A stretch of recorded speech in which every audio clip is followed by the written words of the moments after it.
Welcome, ladies and gentlemen. This is Dr. Cobra here for the Nefarious League. This is the finals round of IVE2, and it's a best-of-5 series. Here we are in Game 3. The series is tied up right now, 1-1. Ragequitter.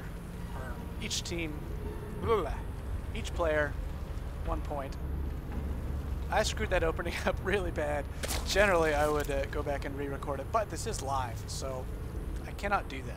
Anyways, we have SmutnaRzeka, is my guess, spawning over here in the top left as the purple Zerg, and Ragequitter spawning in the top right as the red Protoss. He's been blue the past couple times. Didn't like how it was treating him. Goes for red. And looks like he's going to scout the right way. Ragequitter was able to take game 2. Smutna went for a very quick pool, but Ragequitter was ready for it. He did completely wall off, and he got a forge and a cannon. I was able to hold it off. So Smutna tried to go for fast mutas after that, but Ragequitter's. Here we go, another pool of 11 of 10. So Ragequitter's economy was just so far ahead at that point that Smutna could not catch up. Smutna going all the way around. He's going to scout the correct direction last. And Ragequitter is getting out a gateway again. Of course he's getting out a gateway. Looks like he's going to wall off with gateway and maybe the cybernetics core a second, which is a good bit more robust of a wall than pylon. So that was a fairly early pool by Smutna, so we'll see what he's going to do with that. He's been pretty aggressive in all of his games so far. And Smutna did pick this map, which is kind of a strange... You regularly see Zerg pick this map. Actually, many Zerg absolutely hate this map. Because a lot of Zerg... Part of the metagame, always for Zerg, has been go for the quick expansion. And if you get your quick expansion out here, it is so open and vulnerable. There's... Like, here is the closest choke, and look how big that is. It's really tough to defend early game. And this one back here is kind of easy to defend, but these destructible debris, there's no way you can kill those off before you're going to want your expansion. So Ragequitter, pretty much the same opening from him. Well, that's oh, look, Smutna did get a gas steal over here, which is highly annoying. Well, I did see Smutna going for that fast lair. He has gone fast lair in all 3 of his games, or both the games before this. One with mutas, one with tunneling roaches. So it looks like he did let that gas finish. And Ragequitter skipping the Zealot at first and going straight for the Stalker. Gonna have to come over here and take out this gas because Protoss is... let's have a lot of... It's a pretty gas-heavy race. And once again, we have that fast Spire coming down for Smutna, so it looks like he is going to go 1 hatch mutas. And he's going to have to do a lot more damage than he did with them last time. Smutna getting out his 2nd and 3rd hit. Oh, I lied. There is the Zealot. Oh, and the Zealot was not in hold position. He's going to let those Zerglings run through, but 2 Zerglings aren't going to really do any damage, but he's going to see, if he did click on this, he's going to see that there's a robotics facility coming out. And Ragequitter does not want to cancel it, he's going to stick with it.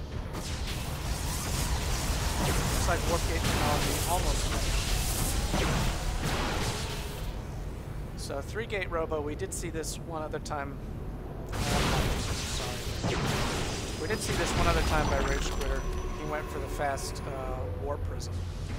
Kind of went for all in with the Warp Prism. So the 2nd assimilator finally coming out. He does actually have a decent amount of gas. Looks like the Spire just finished for Smutna, and he has 4 mutas on the way already. So these mutas are going to have to do a good bit of damage if he wants to actually stay in this game. He is finally getting his expansion.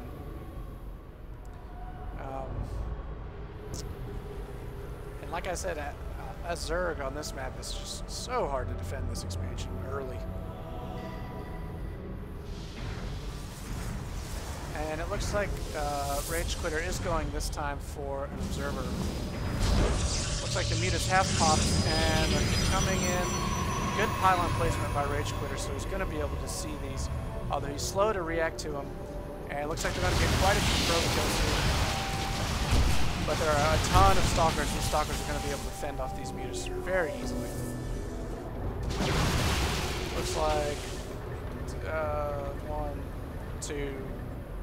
Looks like he only got 2 probe kills, so hardly did any damage. And it looks like he's got an extra probe up there. So it looks like these mutas are going to come. Really only did 16 damage to this zealot, because those shields are going to recharge fairly quickly. Left. And Ragequitter going for the forge, so he's going to build some cannons to help defend his middle line.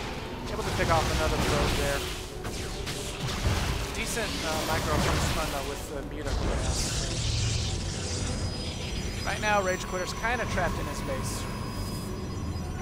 Doesn't want to push out for fear that those mutas are going to come in and just wreck his probe line. However, he is going to move out with these 5 zealots, which is a pretty good idea because the zealots cannot attack the mutalisks. There's a decent amount of speedlings out right now for Smutna and 10 more on the way, so it looks like these speedlings should be able to hold off this attack. And looks like it's around right there. A bunch of the Zerglings just now did pop. So it's a good idea to pull them off and pull those other Zerglings through. And actually looks like these zealots are able to pretty easily clean up those Zerglings. But the mutas are going to come back and get these zealots. Looks like they were able to kill 2, 3 drones. So here comes all the stalkers. We should be able to take out these mutas quite easily. This hatchery is under quite a bit of trouble. All these drones look like they're going to go down. Working to the very last minute. They don't want to retreat at all. So down go all those drones there. Ragequitter choosing to go for the overlords to try to supply box. But it looks like he still has perfectly good supply. Smutna throwing down 4 spine crawlers. It looks like it's going to pull everything to try to defend this. Building 12 more Zerglings right now. And spine crawlers, 1 goes down before he's able to pop out. Ragequitter trying to micro against these Zerglings, doing a pretty good job too. He's going to be able to get a second spine crawl before it pops out. Zerglings running in to get 3 hits. Some more drones over here. Those are going to looks like Ragequitter is going to snipe this hatchery. He's constantly reinforcing with more stalkers. Looks like he's, well, he was going to get out of expansion, but changed his mind. We're able to snipe that hatch, and the broodlings not able to do nearly as much damage as last game. So Smutna is in a really bad position right here. He has quite a few spine crawlers, so he might be able to defend and push for a little bit. But with this expansion coming down for Ragequitter, it's just a matter of time before this game's going to be over. Getting an immortal out, which is a good idea because immortals do so much damage to building. 50 damage a shot. Sending the observer in just to check out what's going on. Baneling nests coming out for Smutna. I just don't think it's going to be enough.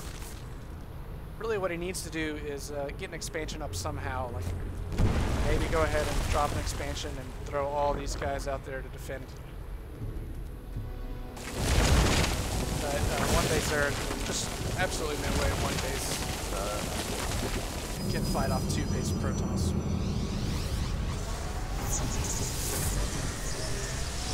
So it looks like Ragequitter is adding on the Twilight Council, probably to get Blink because he has so many stalkers. He only has like 3 or 4 zealots in here. Maynarding a couple probes down to this like a couple Zerglings just pushing out and scouting. They're probably wondering if he had the expansion. They know he does. Looks like Ventral Sacs and Humanicized Carapace coming in for Smutna. So I guess he's going to try some sort of Baneling drop onto the mineral lines to try to cripple Ragequitter as much as he can. pounding away at these destructible debris, but it's going to take forever with 8 Zerglings. So Ragequitter just scouting around with this observer, making sure that Smutna has not been able to hide any expansions anywhere.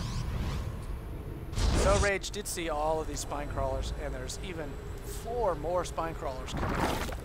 That is so many spine crawlers. So he just wants to mass up a couple more units before it's going to go in. What would be really nice, actually,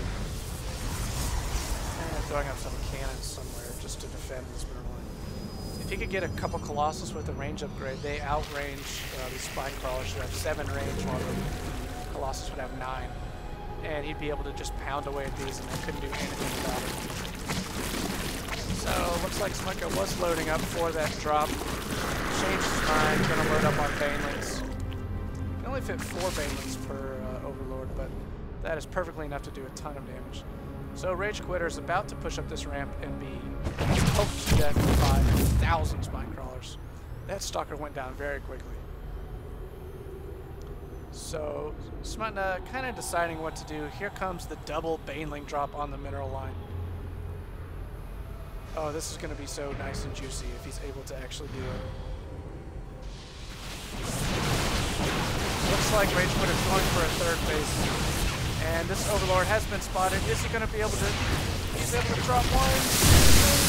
Oh, all the Banelings do quite a bit of damage. And oh, okay, I guess this one did drop.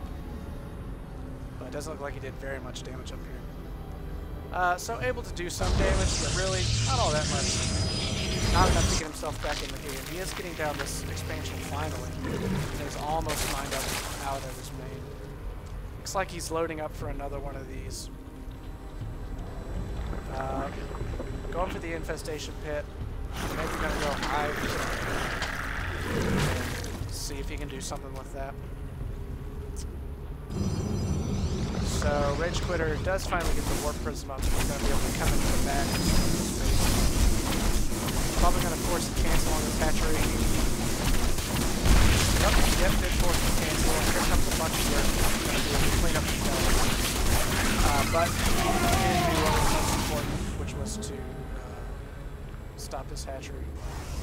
And it looks like Ragequitter decided against going for this gold, which probably a good idea because it's right in between the 2 bases. And instead is going to go for this other main. So he's building up a really big force. Here comes a bunch of Banelings in these Overlords. Looks like this drop is going to be pretty effective. Ragequitter doesn't see it. Oh no!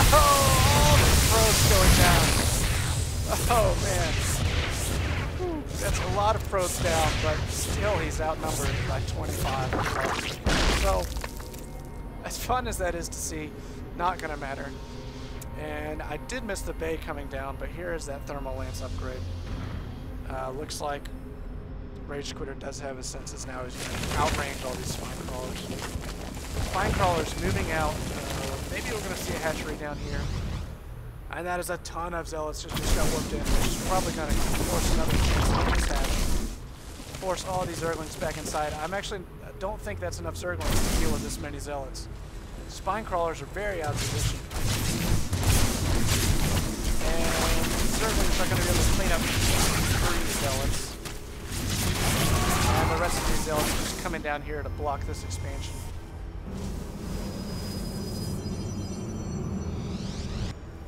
So here is the hatchery going down, and that is a lot of spine crawlers. But the spine crawlers are caught while they're burrowing. They take them so long to burrow.